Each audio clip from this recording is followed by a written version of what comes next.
ಗ್ರಾಮ ಸ್ವಚ್ಛಗೊಳಿಸುವ ಪೌರ ಕಾರ್ಮಿಕರ ಕಾಲೋನಿ ಸೌಲಭ್ಯ ವಂಚಿತ. ಎತ್ತಂಗಡಿಗೆ ಹುನ್ನಾರ, ಅಧಿಕಾರಿಗಳ ವಿರುದ್ಧ ಆಕ್ರೋಶ.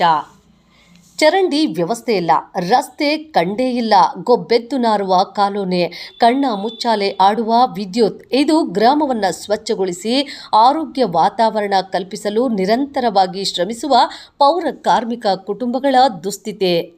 ಸುಮಾರು 75 ವರ್ಷಗಳಿಂದ ವಾಸವಿರುವ 65 ಪೌರ ಕಾರ್ಮಿಕರ ಕುಟುಂಬಗಳನ್ನು ಪರ್ಯಾಯ ವ್ಯವಸ್ಥೆ ಕಲ್ಪಿಸುವ ಹೆಸರಲ್ಲಿ ಒಕ್ಕಲೆಬ್ಬಿಸುವ ಹುನ್ನಾರಕ್ಕೆ ಬೇಸತ್ತ ಕುಟುಂಬ ವರ್ಗ ಅಧಿಕಾರಿಗಳ ವಿರುದ್ಧ ಸಿಡಿದೆದ್ದಿದ್ದಾರೆ.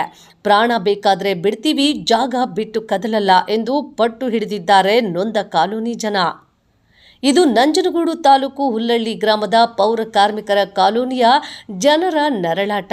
ಹಗಲಿರುಳು ಶ್ರಮವಹಿಸಿ ಗ್ರಾಮದ ಸ್ವಚ್ಛತೆಗೆ ಆದ್ಯತೆ ನೀಡುವ ಈ ಜನರು ಸ್ವಚ್ಛತೆಯಿಂದ ವಂಚಿತರಾಗಿದ್ದಾರೆ. ಇಲ್ಲಿ ವಾಸಿಸುವ ಕುಟುಂಬಗಳಿಗೆ ಮತ್ತೊಂದು ಸ್ಥಳದಲ್ಲಿ ನಿವೇಶನ ನಿರ್ಮಿಸಿ ಹಕ್ಕುಪತ್ರ ವಿತರಿಸಲಾಗಿದೆ. ಮತ್ತೊಂದೆಡೆ ಪರ್ಯಾಯ ವ್ಯವಸ್ಥೆ ಕಲ್ಪಿಸುವ ನೆಪದಲ್ಲಿ ಕಾಲೋನಿ ಜನರನ್ನ ಎತ್ತಂಗಡಿ ಮಾಡುವ ಯತ್ನ ನಡೆಯುತ್ತಿದೆ. ಇದಕ್ಕಾಗಿ ದಿವಂಗತ ರಾಜಕಾರಣಿ ಬಸವಲಿಂಗಪ್ಪ ಅವರ ಹೆಸರಲ್ಲಿ ಕಾಲೋನಿಯಿಂದ ದಬ್ಬುವ ಕೆಲಸಕ್ಕೆ ಮುನ್ನುಡಿ ಆಡಲಾಗಿದೆ.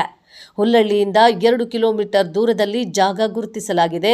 ಆದರೆ ಈ ಕುಟುಂಬಗಳು ಗುರುತಿಸಿರುವ ಜಾಗಕ್ಕೆ ತೆರಳಲು ಸಿದ್ಧವಿಲ್ಲ.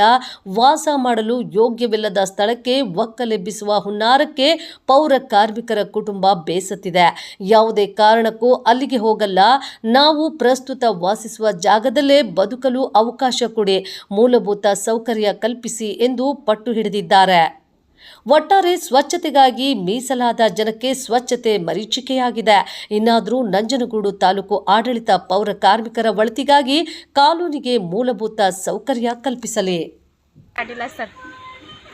ಈಗ ಮಳೆ ಬಂದ್ರೆ ಮನೆ ಎಲ್ಲ ಸುರಿಯುತ್ತಾ? ಮಳೆ ಬಂದ್ರೆ ಮನೆ ಎಲ್ಲ ಸೋರುತ್ತೆ ಸರ್. ಸುಮಾರು ಮನೆ ಬಿದ್ದೇ ಹೋಗಿದೆ ಸರ್.